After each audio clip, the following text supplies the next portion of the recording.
성 바오로딸스도회 윤영란 일마수녀님과 함께 갈릴레아, 사마리아, 유다 지역에서 활동하신 예수님의 발자취를 사복음서를 토대로 알아가보는 시간입니다. 예수님 오늘은 어디 계세요?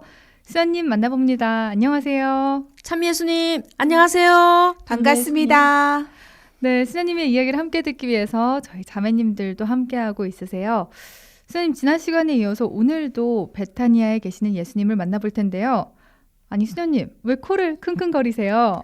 오늘따라 이 스튜디오에 아주 좋은 향기가 나는 것 같아서 어디서 이 향기가 나나 한번 이렇게 살펴보고 있었습니다. 네.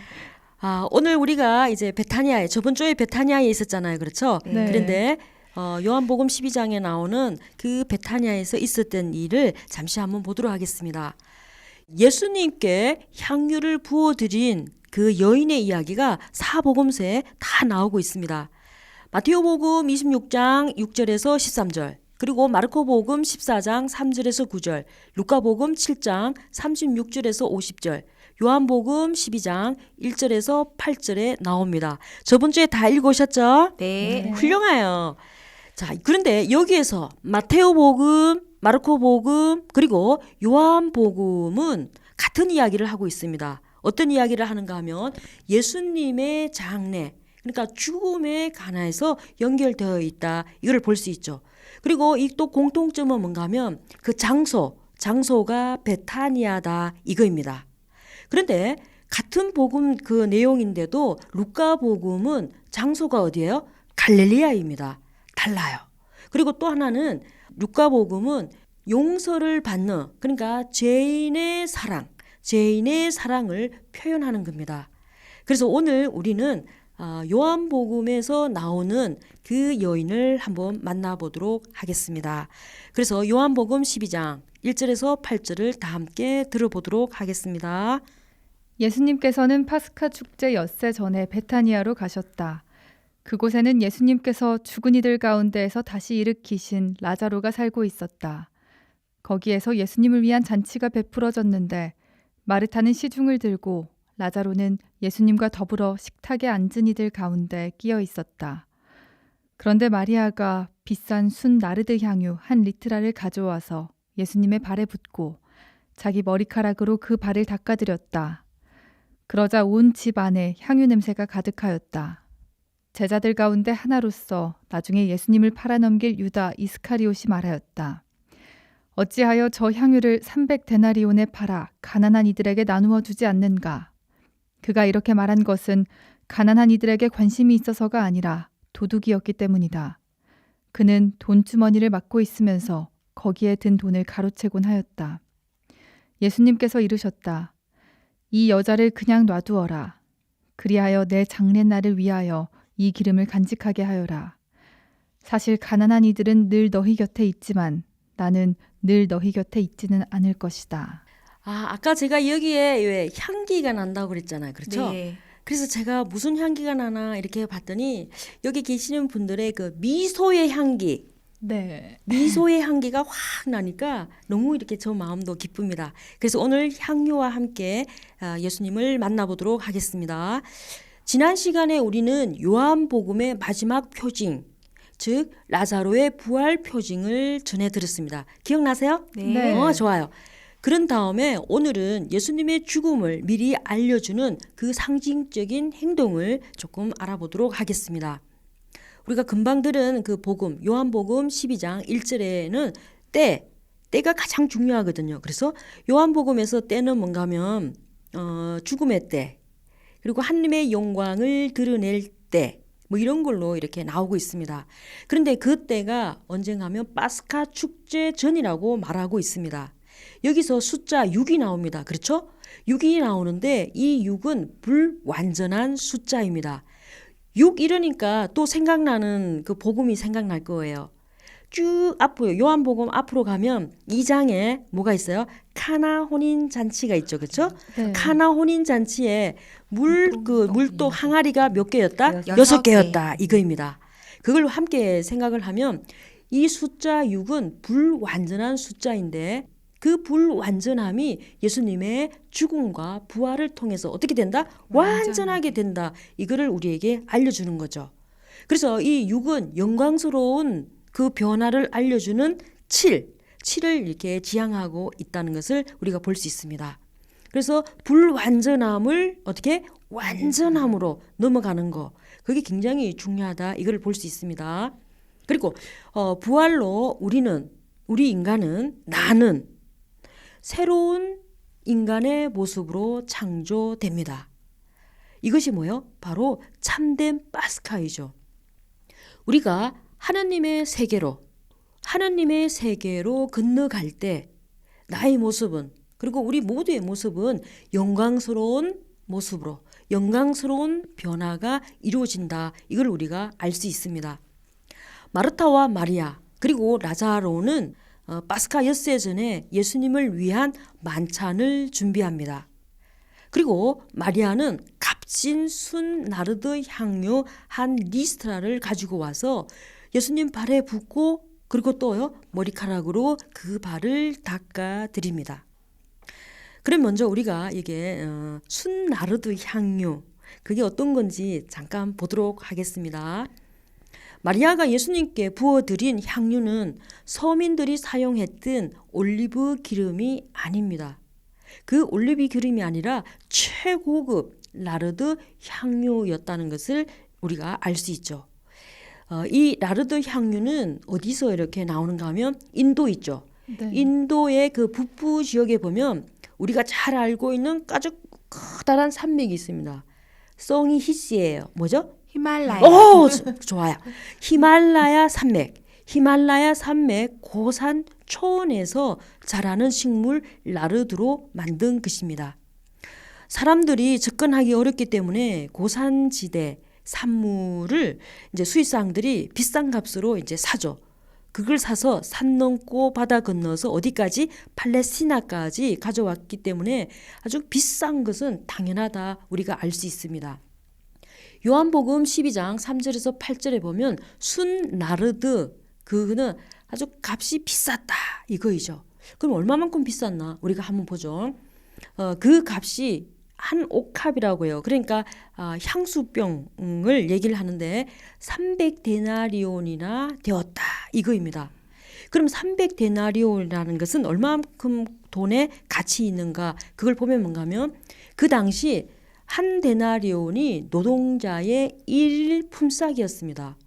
그러면 300데나리온은 뭔가 하면 이 한 데나리온을 아무것도 쓰지 않고 오로지 모았을 때 1년치의 값을 치를 수 있는 그 값이 바로 300데나리온이죠. 그래서 오늘날 계산을 해본다면 최저임금이 5만 원이라고 치면 300데나리온은 1,500만 원 정도의 가치이다. 굉장히 비싸죠, 그렇죠? 네.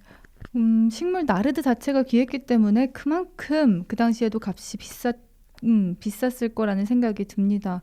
그러면 이렇게 귀한 향유는 당시에 어떨 때 사용했나요? 네, 그 당시에는 로마나 유다인들은 귀한 손님을 맞을 때 하환을 이렇게 만들어서 손님 머리에 씌워주는 것뿐만 아니라 값비싼 향유를 머리에 붓는 그런 풍습이 있었습니다. 또한 시체를 장사 지낼 때에 향유를 발라서 방부 처리를 하는 그런 풍습도 있었습니다. 그리고 공간복음에 따르면 옥합이라고 나와요. 그렇죠? 이 옥합은 엘리바스테의 그 속을 파서 만든 병으로서 바카스 병보다 조금 작았다고 합니다. 여기서 엘리바스트란 일종의 석고 있잖아요. 석고로서 겉으로 보기에는 약간 투명한 그런 대리석처럼 보이고 불빛을 이렇게 하면 희미하게 통과가 된다고 합니다. 팔레스티나에서 사용된 이 옥합은 이집트에서 거의 수입한 것으로 보고 있습니다. 이 나르드는 워낙 비싼 데다가 휘발성이 강함으로 인해서 아주 튼튼한 옥합에 넣고 밀봉을 완전하게 이렇게 해야만 했습니다. 그렇게 완전하게 밀봉을 해야 인도에서 어디까지? 팔레스티나까지 운반하는데 문제가 생기지 않습니다. 향유를 사용할 때는 그 완전히 봉한 그 밀랍 등을 이렇게 뜯어내야 합니다. 그런데 성경에서는 이 과정을 옥합을 깨뜨리고 라는 그 표현을 썼습니다. 병과 뚜껑이 한 덩어리가 될 정도로 아주 완벽하게 밀봉되었기 때문이죠. 마리아는 값비싼 나르드 옥합을 깨뜨리고 예수님 발에 붓고 자기 머리카락으로 그 발을 닦아줍니다. 한번 생각해 보세요. 발은 보통적으로 우리 인체에서 가장 더러운 부분을 상징하고 있어요. 반면에 머리는 우리 인체에서 어떻게 해요? 가장 고귀한 부분이다 이렇게 생각합니다. 그리고 우리가 어디 막 이렇게 했을 때 발을 때리면 기분이 좋아요, 나빠요? 별로 뭐 잘 몰라요, 그렇죠? 근데 머리를 딱 맞았다 이렇게 하면 우리가 기분이 완전 나빠요. 완전히 나빠지는 것을 볼 수 있죠. 바로 그게 뭔가 하면 이 머리는 나 인격 자체를 얘기하는 것 중에 하나이다. 이거를 알 수 있습니다. 그런데 마리아가 예수님의 발에 향유를 붓고 자기의 머리카락으로 예수님의 발을 닦는 모습. 그녀가 얼마나 예수님에 대한 깊은 존경심을 가지고 있는지를 보여주는 장면 중에 하나입니다. 마리아의 이 행위는 일반적 상식과 동떨어지는 아주 각별한 행위입니다. 그리고 마리아는 가장 낮은 자리에 자신을 두었다는 것을 우리가 알 수 있죠. 자, 한번 생각해 보세요. 마리아가 이제 옥합을 확 깼어요. 향기가 확 날 거 아니에요. 근데 그 표현을 갖다가 성경에서는 온 집안에 향유 냄새가 가득하였다라고 성경이 우리에게 알려주고 있습니다. 마리아의 사랑의 행위가 온 집을 향기로 가득 채웁니다. 향유가 가득 넘치는 그 충만함은 예수님께서 카나 혼인잔치에서 베풀어 주셨던 그 포도주의 충만함을 우리가 한번 생각해 볼 필요도 있습니다.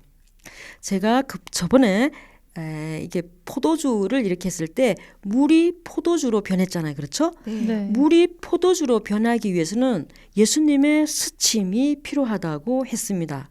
그냥은 안 돼요. 그렇죠? 그래서 우리 삶 안에 예수님이 한번 스치면 이 세상에서 최고로 맛 좋은 그 포도주의 삶을 살아낼 수 있다 이거입니다. 그래서 이 방송을 듣고 계시는 분들은 이미 그 삶을 계속적으로 살아가고 있죠. 네. 맛 좋은 포도주의 삶, 오늘도 힘차게 살아갔으면 좋겠습니다. 그와 함께 예수님으로 인해서 가득 채워지는 이 향기, 그것도 한번 우리가 생각해 볼 수 있습니다. 여기서 온 집안에 가득 찬 그 값진 향유가 중요합니다. 예수님의 죽음으로 완성에 이르는 하나님의 사랑이 은은한 향기가 되어서 온 세상에 퍼져나갑니다. 나에게서, 우리 집안에, 우리 교회, 온 세상에 이 향기로 가득 차고 그 향기로 의해 우리 모두가 변화되는 것을 볼 수 있습니다. 여기서 우리는 마리아의 행동에서 배워야 할 점을 생각해 봐야 하겠습니다.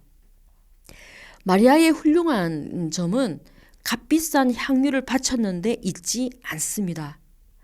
마리아의 마음에 있습니다. 오직 예수님으로 향한 그 마음. 예수님을 향한 마리아의 그 지극한 사랑과 일치의 그 마음을 우리가 한번 배워볼 필요가 있죠. 마리아는 잔치에 온 사람들 가운데 예수님의 죽음을 현실로 받아들이고 그 죽음을 미리 준비한 유일한 여성 제자입니다.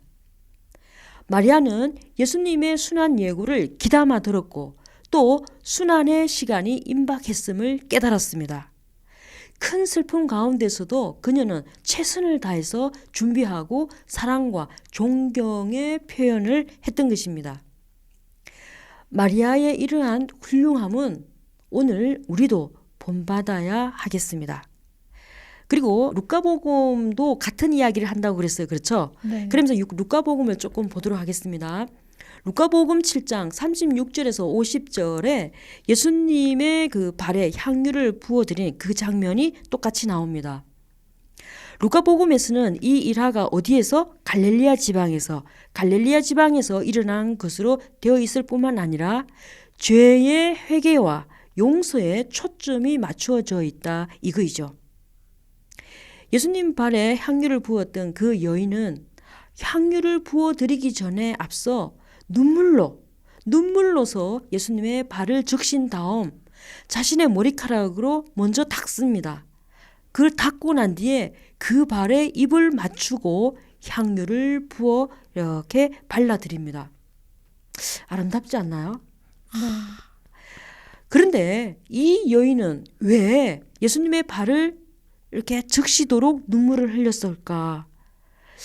그걸 생각하면 이 여인이 어떻게요? 굉장히 큰 아픔이 있었다. 혹은 큰 상처가 있었다. 또 어떤 서러움이 있었다. 슬픔이 있었다. 이거를 우리가 짐작할 수 있습니다. 그것은 그 여인이 동네 사람들에게 따가운 시선과 손가락질을 받았을지도 모른다. 그리고 아무도 이 여인을 어떻게 해요? 알아주지 않고 같이 관계를 갖지 않았다. 따돌림 당했다. 왜 왕따 당했다. 이런 거 있잖아요. 그런 거를 우리가 생각해 볼 수 있습니다. 그러면서 그 누구도 그녀를 따뜻하게 대하지 않았다는 거죠. 그런데 갈릴리아 지방에서 큰 방향을 일으키면서 많은 사람들의 존경을 받고 있는 예수님은 달랐습니다. 그분은 이미 수많은 세리나 죄인들을 당신의 벗으로 맞아들인 분이십니다. 이러한 예수님의 행동에서 한없는 위로를 이 여인은 받았을 것입니다. 세상에 그 누구도 자신을 받아주지 않고 인간으로 대접해주지 않았는데 이 지역에서 명망 있는 분이 자신과 죄인들을 받아주는 그 예수님이 있는 그 자체가 이 여인에게는 큰 위로가 되었을 것입니다. 오늘 우리는 베타니아에서 지극한 사랑을 보여준 마리아를 통하여 예수님을 만났습니다. 오늘 우리도 예수님께 드릴 가장 값진 향유가 무엇인지 한번 생각해 보는 시간을 가졌으면 좋겠습니다. 네, 지난주에 이어서 오늘도 베타니아에서 예수님을 만나봤습니다. 청취자 여러분들도요, 예수님께 어떤 값진 향유를 드리고 싶은지 다음 주까지 한번 생각해 보시면 좋겠네요. 스님, 다음 주에는 어디서 예수님을 만나보나요? 다음 시간에는 예루살렘에 입성하시는 예수님을 만나보도록 하겠습니다. 다음 주를 기다리면서 마태오복음 21장 1절에서 11절, 마르코복음 11장 1절에서 11절, 루카복음 19장 28절에서 38절, 요한복음 12장 12절에서 19절을 꼭 읽어주세요. 네. 네, 다음 주를 기다리면서요. 사복음서를 모두 읽어보네요. 마테오복음 21장 1절에서 11절, 마르코복음 11장 1절에서 11절, 루카복음 19장 28절에서 38절, 요한복음 12장 12절에서 19절까지 읽으면서 기다리겠습니다. 수연님, 오늘 말씀 고맙습니다. 다음 주에 만나요. 네, 다음 주에 만나겠습니다. 고맙습니다.